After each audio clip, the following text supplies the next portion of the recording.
Are we ready for Sabrina Carpenter? All right, guys, here she is. Everybody welcome Sam. Hey, guys. Can we hear it one more time for Sabrina? You have some incredible fans. How does that feel to get to play this new music that you've been working on for so long, finally getting to actually perform it for your fans? There's really no way to describe it, because I think it feels like if someone like you trusted most in the world and you were like, I want you to read my diary, that's kind of how it feels. You know what I mean? And it's like, I love you so much that I want you to know everything and everything that I kind of create and think about, you know, when there's no one around. And I can't wait for you guys to have the whole thing. But right now it's like, I'm starting to feel like that. So it's a really great feeling. And I love you guys. You can feel the love in the room. How does it feel watching your fans? It's kind of uncomfortable. I feel like let's get comfy. Statue. Okay, ready? Well, that would be appropriate. You've worked on this song for so long, and then getting to sort of put the single out there and watching your fans hear the music for the first time, does that, do you kind of hear the song with fresh ears, seeing it through the eyes and hearing it through the ears of your fans? Is that a weird sensation? It is, because you see how they interpret it into their own lives and their own stories. And I think you don't even resonate with the song as much the first day you write it. It's not till like a year after that it hits you and you go, oh my gosh, this was really that time in my life, and I'm not there anymore, but I really was in that moment, and that's why I felt compelled to write that. But because when you're in the moment, you kind of just follow your heart. Oh my gosh, that's so cheesy. You just follow your heart and follow your dreams. But you do. You trust your instincts. So it's not till later that I get to see the stories that you guys have put behind this, and then kind of everything comes full circle. Talk about the development of this song, the single, Almost Love. How did it come about? What is the story? What inspired it? All that good stuff. This was definitely one of the most recent songs that I've written. So it's interesting because a lot of people ask me how I chose it, why I chose that to be the first one.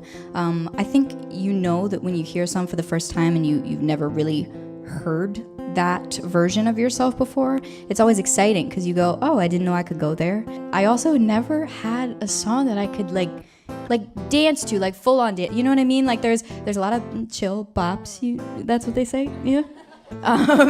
No, but I think, you know, I really, really wanted that dance record, and also it was just my life, man. I mean, I went into the booth and I wrote the song with Stargate, and they started playing some chords, and I was just freestyling it, and then I had the words Almost Love written in my phone for a really long time because reoccurring themes. So I had that written in my phone, and then I sang the da-da-da, that part, and I didn't have a lyric to it, but then I kind of went back like 15 minutes later and I just tried Almost Love, and I was like, oh, and then everything was kind of built around there. Isn't that funny how that moment is now this amazing song that we've all been jamming along to, that it starts with that kernel of just a real moment in the studio. It's just a tiny child. Do you love, is that a part of the process that you enjoy? The moment of creation, of just getting in the booth. It's funny because I always wish that there was a camera filming my entire session, so that the moment that we thought of what that was, we had it.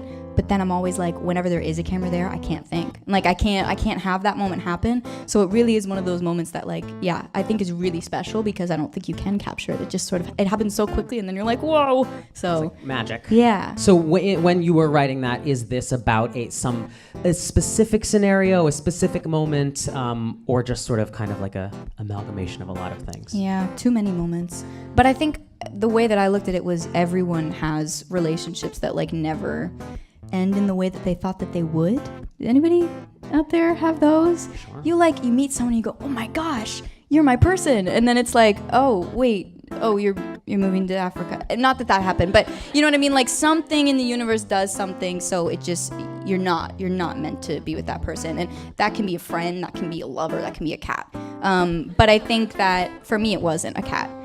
So when I wrote the song, it was just there's so many of these almost relationships, and then you realize in the end there's a reason why they weren't, just full on lovers. It was just almost love. Yeah, almost. You get it. Almost love. Yeah. Almost love. So is the song kind of a little longing in that way, that you maybe are wishing for something that never quite gets there, or is it a little more celebrating the kind of spontaneity of that?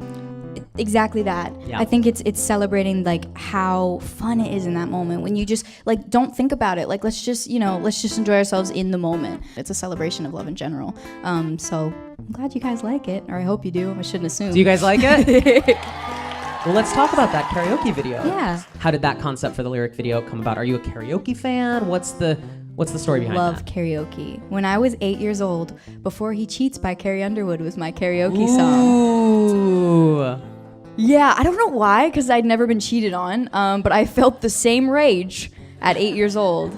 So Runs deep. I think the creative